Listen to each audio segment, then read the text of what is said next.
Very good morning, my dear students. How are you? I hope you all are fine.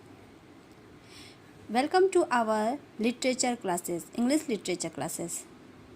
Today, I will teach you a poem or explain you a poem. The name of the poem is Portrait of a Prince. This poem is belonging to a tiger. This is written by Denis Martindale. This is the poem. Everyone open your book, page number 44, Portrait of a Prince. This poem is written by Denis Martindale. Denis Martindale is a contemporary English poet who encourages people to reflect on the beauty of wildlife. He has written over 500 poems on various themes. Okay, here given a portrait of a tiger. Portrait means picture. यहाँ पर देखिए एक tiger की picture बनाई हुई है, आप सभी लोग देख सकते हैं. ये पोयम इस टाइगर के पोर्ट्रेट पर ही है और इसमें प्रिंस टाइगर को ही कहा गया है. First I summarise this poem. We are accustomed to getting frightened of their appearance by tiger. Frightened by tiger because of their appearance. हम सभी लोग टाइगर को देख करके डर जाते हैं ना. क्यों?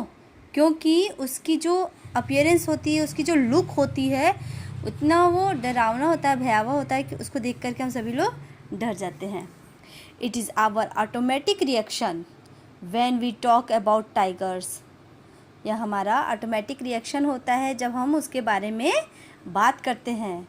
But the poem entitled portrait of the prince by Dennis Martindale has a deeper depictions of tigers.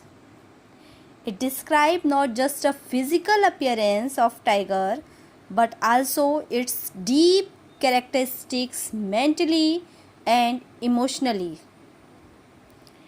It highlighted the other side of a tiger, not just its scary face, but also its heroic side. इसमें poet ने tiger के केवल scary face को ही नहीं highlight किया है, बल्कि उसके हीरोइक साइड को भी हाईलाइट किया है.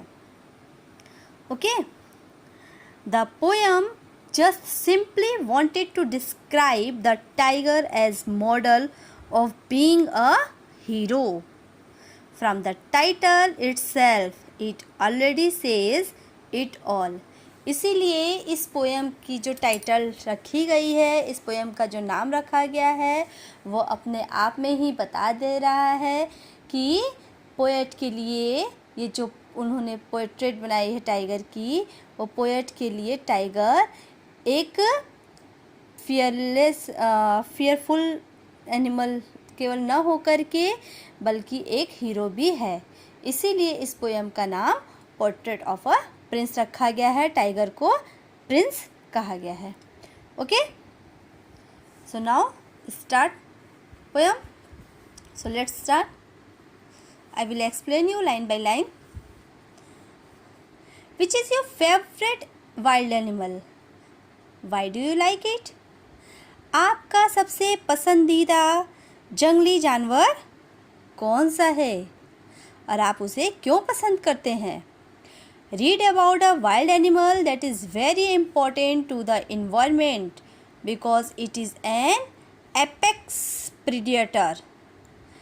इस पोएम में वाइल्ड एनिमल के बारे में बताया गया है कि वह इन्वायरमेंट हमारे पर्यावरण के लिए कितना महत्वपूर्ण है.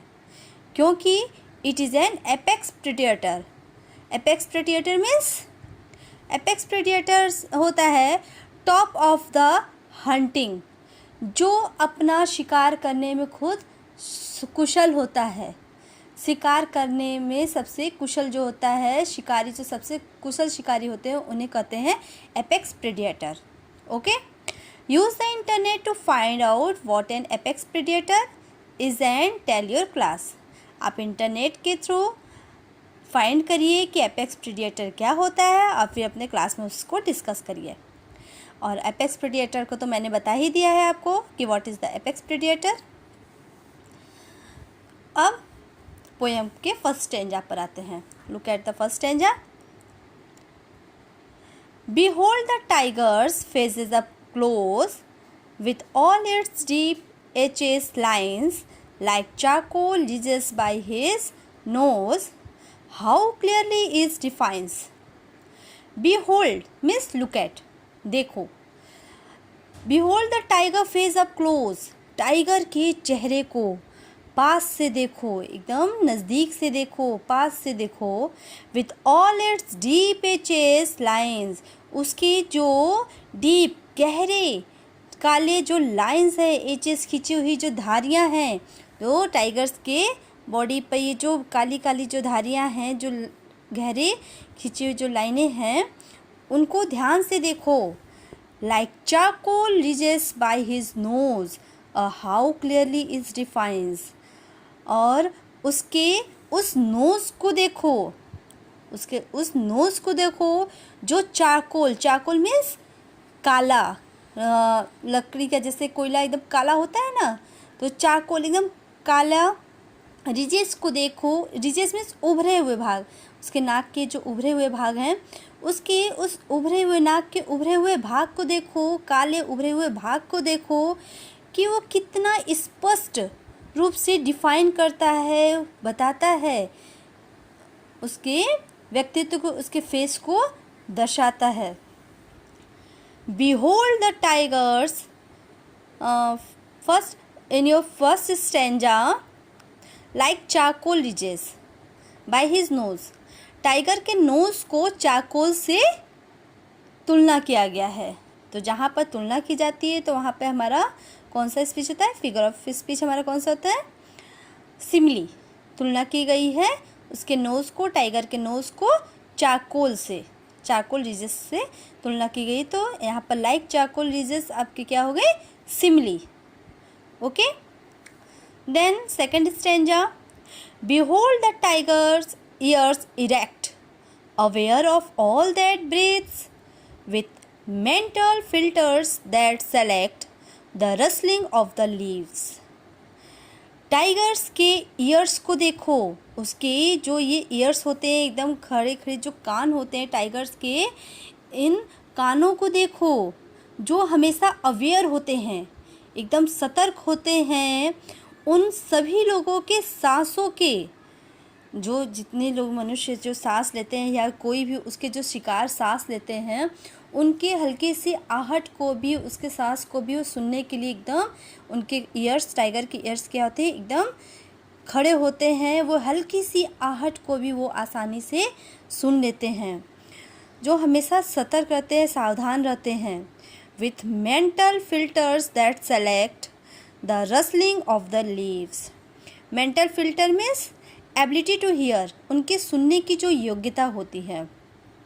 दैट सेलेक्ट, जो अपने उन इरेक्ट ईयर्स से, अपने कानों से उस कोई भी हल्की सी आवाज़ को या किसी भी अपने शिकार के सांस के आवाज़ को भी सुनने में एकदम सक्षम होते हैं। उनकी इतनी योग्यता होती है, उनकी सुनने की शक्ति इतनी तेज होती है कि वो अपने शिकार को आसानी से झपट सकते हैं। यहाँ तक कि the rustling of the leaves, पत्तियों की सरसराहट की आवाज़ को भी वह आसानी से सुन सकते हैं। हल्की सी हवा चली, पत्ती अगर उड़ती है, पेड़ों की पत्तियां यदि उड़ती हैं, तो उनके उड़ने की, उनकी सरसराहट की भी आवाज़ टाइगर बहुत ही आसानी से सुन सकते हैं। That In this second stanza, in first line, ears and erect, E and E. यहाँ पर E इस फर्स्ट लाइन में 2 बार आया है। यदि जहाँ पर हमारा एक ही वर्ड से स्टार्ट होने वाले, आपके एक ही लेटर से स्टार्ट होने वाले वर्ड आपके कई बार आते हैं, तो वहाँ पर हमारा एलिट्रेशन होता है, एलिट्रेशन स्पीच होता है, फिगर ऑफ स्पीच। लेकिन यहाँ पर आपके और एलिट्रेशन स्पीच होता है, लेकिन वहाँ पर कंसोनेंट से स्टार्ट होने वाले वर्ड लेटर्स होते हैं। लेकिन यहाँ पर आपके वोवेल से स्टार्ट होने वाले लेटर्स हैं, सो इसलिए यहाँ पर एसोनेंट स्पीच होगा। ओके,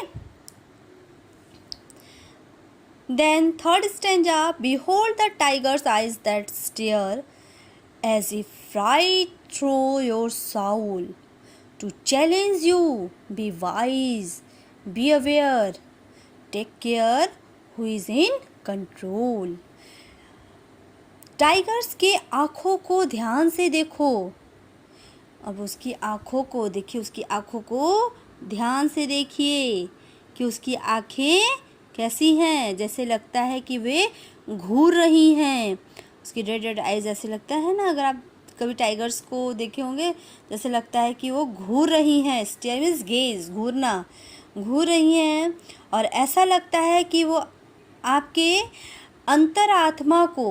अंतरात्मा इस तरह से वो गेजिंग करती है, जैसे लगता है कि वो आपकी आत्मा तक को छू जाती है, घूर रही है। टू चैलेंज यू, जो आपको चुनौती देती है। बी वाइज, कि बुद्धिमान बनो। बी अवेयर, सतर्क रहो, सावधान रहो। Take care who is in control, ध्यान रखो कि कौन नियंत्रण में है। तो नियंत्रण में कौन है? टाइगर नियंत्रण में हमारे रहता है कि हम टाइगर के नियंत्रण में हो जाते हैं। ऐसा कहा भी जाता है कि टाइगर्स के आँख के अंदर उनके अंदर एक शक्ति होती है कि वो हिप्नोटाइज कर सकते हैं। मनुष्य को अपने आँखों से यदि घूर देते वो हिप्नोटाइज भी कर सकते हैं, ऐसा कहा भी जाता है। तो अगर वो घूरें या गेजिंग करते हैं तो उनके कंट्रोल में कौन हो जाता है? हम तो मनुष्य ही उनके कंट्रोल में हो जाएंगे, टाइगर तो हमारे कंट्रोल में नहीं ना हो जाते हैं। In fourth stanza, behold the tiger's nose below, it tells him distant facts, though out of sight he is in the know, so watch out if he acts. Tiger के knows के नीचे देखो। अब कहाँ पे देखने को बोल रहा है? टाइगर के नोज के नीचे देखो। It tells him distant fact, ये जो दूरी है नोज के नीचे की, वे फैक्ट्स को बताता है। फैक्ट्स को उसकी जो डिस्टेंट फैक्ट है उसको बताता है। तो out of sides he is in the know, और उनके जो साइड्स हैं, जो उनके किनारे हैं, he is in the know, वह जानते हैं। So watch out if he acts, कि वह अब, सो वॉच इसलिए देखो कि अब वह क्या करेंगे।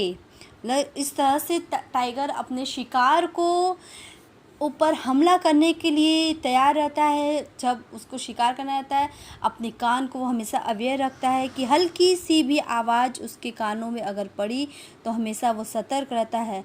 हमेशा टाइगर अवेयर रहता है अपने शिकार के प्रति या अपने प्रति, वह हमेशा अवेयर रहता है कि हल्की सी भी आवाज़ अगर कहीं से आहट लगती है तो वो अपने आप को एकदम स्ट्रेट कर लेता है, अवेयर हो जाता है। तो इसमें टाइगर्स के उन्हीं सारे गुण को बताया है। देखिए यहाँ पे टाइगर्स बहुत ही फियरफुल एनिमल तो है, लेकिन यहाँ पर पोएट ने टाइगर की हीरोइक साइड को बताया है कि उसके अंदर क्या हीरो वाले गुण हैं, उसकी हीरोइक साइड को बताया है। Okay,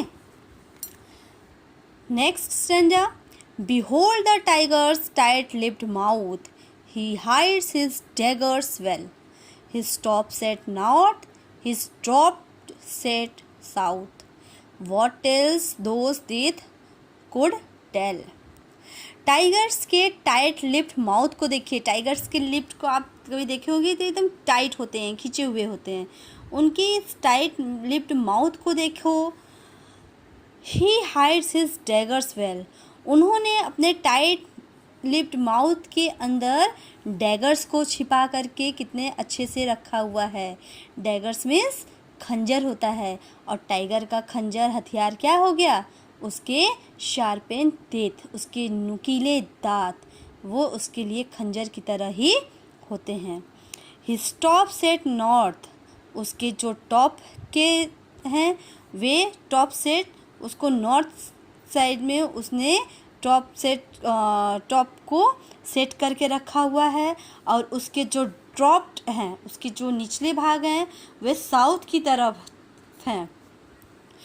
What tells those teeth could tell. और अब उसमें वो कौन सी कहानी कह सकते हैं। What tells, कौन सी कहानी, वे उनके दांत कौन सी कहानी बयां कर सकते हैं ना। तो ये क्या है, उनके जो शार्पेन टीथ होते हैं वही उनके हथियार होते हैं, वही उनके लिए खंजर होते हैं, जिससे वे अपने शिकार को अच्छी तरह से दबोच सकते हैं और खा सकते हैं, या अपने बचाव के लिए भी वे उपयोग कर सकते हैं। Behold the tiger's neck so still and poised with regal grace, portraying here the prince will despite the human race. Tigers के नेक को देखो। अब किसको देखने को बोल रहा है, टाइगर्स के नेक को देखो। वे अभी भी क्या है, स्थिर हैं एकदम। And post with Regal grace. उनके नेक को देख कर के इस तरह से उनके नेक एकदम खड़े होते हैं, शानदार तरीके से, ग्रेसफुल तरीके से वे रहते हैं, जैसे लगता है कि राजा महाराजा। और वैसे भी जंगल का राजा तो शेर ही होता है, टाइगर होता है। तो यहाँ पर टाइगर्स के नेक को देखो, पोएट करें, टाइगर के गर्दन को देखो, जो बहुत ही poised means graceful, with regal grace, और शानदार तरीके से। पोस्ट आपका हो गया संतुलित और आत्मविश्वासपूर्ण, एकदम आत्मविश्वास से परिपूर्ण हो करके शानदार तरीके से अपने टाइगर्स अपने नेक को करके रखे हुए हैं। Portraying here the prince wills. यहाँ पर जो प्रिंस की जो पोर्ट्रेट बनी हुई है, पिक्चर बनी हुई है, उसमें उसके विल्स को देखो, उसकी इच्छा को देखो। Despite the human race. जो ह्यूमंस के रेस, मानव के रेस के बावजूद उनके रहता है कि टाइगर की इतनी ज़्यादा दृढ़ संकल्प, उनकी जो इच्छा होती है वे ह्यूमंस के रेस से भी ज़्यादा तेज होती है। And next stanza, behold the tigers sovereign style, his sense of who he is, his wicked ways, his covering guile, his final parting kiss. Behold the tiger's sovereign style. Tigers के उस राजशाही विशेषता को देखिए। सॉवरिंग मीन्स रॉयल कैरेक्टरिस्टिक। उनके उस अधिकार को, राजशाही विशेषता को देखिए। उनके वो जो सेंस हैं, हु इज़, वह कौन है, उनके जो चलने की, रहने की ठाठ होती है, वो इस तरीके से चलते हैं, रहते हैं जैसे कि कोई राजा महाराजा। और वे हमेशा अपने जो वेज होते हैं, तरीके होते हैं, वे बहुत ही विक्ट तरीके से ही, मतलब ट्रिकी तरीके से उनके रास्ते होते हैं। कोई पहले से नहीं जान पाता है कि किस तरीके से वे अपने शिकार पर हमला करेंगे, या वो इतने सतर्क होते हैं कि अचानक से वह अपने शिकार पर झपट्टा मारते हैं और उन पर हमला कर देते हैं, और इसका आहट शिकार होने वाले व्यक्ति को या जानवर को भी नहीं लग पाता। हिज कवरिंग गुइल, और जो एकदम चालाकी से ढका हुआ है। हिज फाइनल पार्टिंग किस, और उसकी यही फाइनल, अंतिम उसकी वो होती है, फाइनल पार्टिंग किस होती है। Behold the tiger's treachery, flee from the handsome green, for in a race I think you will see that tigers always win. Tigers के उस ट्रेचरी को देखो, ट्रेचरी मीन्स उसके धोखे को देखो, कि जब भी वह शिकार करने चलता है तो किसी को नहीं पता रहता है कि वो किसका शिकार करेगा, क्या करेगा। अचानक से वो शिकार पर हमला करता है, तो वो उसके उस सतर्कता को देखो, उस धोखे को देखो। Flee from his handsome green, तो फ्ली मीन्स होता है भाग जाना, एस्केप कर जाना। उसके इस हैंडसम ग्रीन, उसके जो स्माइल होता है उससे क्या होता है, उसको देख करके क्या होना चाहिए, भाग जाना चाहिए। फॉर इन अ रेस, तेजी से दौड़ते हुए। आई थिंक यू ऑल सी, मेरे ख्याल से आप सभी देखेंगे। दैट टाइगर्स ऑलवेज विन, कि हमेशा टाइगर्स ही जीतते हैं। टाइगर्स और ह्यूमन में अगर रेस हो तो कौन जीतेगा, टाइगर्स ही जीतेंगे, क्योंकि उनकी दौड़ने की चाल बहुत ही तेज़ होती है, वे बहुत तेज़ दौड़ते हैं। Okay, it's complete. In this stanza his dagger well, here dagger well compare किया गया यहाँ पर डैगर को उसके तीर से, शार्पन तीर से। तो यहाँ पर आपका मेटाफर है, मेटाफर फिगर ऑफ स्पीच है। Okay, now rhyming scheme. In this poem 1 2 3 4 5 6 7 8 8 stanza. This poem are 8 stanza, 4 line each in stanza, and every stanza rhyming scheme are A B A B. Rhyming scheme तो आपको मैंने बताया ही है, फिर से एक बार देख लेते हैं। Close, lines, nose, defiance. Last word को देखते हैं। जैसा हमने बताया, लास्ट वर्ड के साउंड जब प्रोनाउंस करेंगे हम, तो उसके जो साउंड रहता है, क्लोज, ज, लाइन्स, जो हमारे साउंड्स आ रहे हैं उसको ध्यान से सुनिएगा। लाइन्स क्या रहा है, नोज, तो अब ये ज आया तो क्लोज और नोज किससे आया, आपका नोज, क्लोज और नोज मैच हुआ। लाइन्स, डिफाइंस किससे मैच हुआ, लाइन्स और डिफाइंस से। सो क्लोज को हम यहाँ ए नंबर देते हैं, लाइन्स को बी नंबर, देन नोज को ए से हमारा मैच हुआ तो ए नंबर, एंड देन लाइन्स से डिफाइंस बी। तो फर्स्ट स्टैंजा की राइमिंग स्कीम क्या बन गई आपकी, ए बी ए बी। ये आपके फर्स्ट स्टैंजा की राइमिंग स्कीम। ये पूरे आपके जो स्टैंजाज हैं, ये पूरे स्टैंजा आपकी राइमिंग स्कीम ए बी ही होगी। आप सभी लोग इसे देख लीजिएगा। Erect, breathes, select, leaves. Erect, select, A, breathes, leaves, B, A B. Then stare, soul, beware, control. Stare, beware, यहाँ पे आपका स्टेयर बीवेयर क्या हो गया, A. Soul, control, A B. Then below, facts, know, acts. Below A, facts B, know, below know, A, facts, acts B. A B. Four stanza की rhyming scheme मैंने आपको बता दिया है। रिमेनिंग फोर स्टेंजा की राइमिंग स्कीम आप खुद से करेंगे।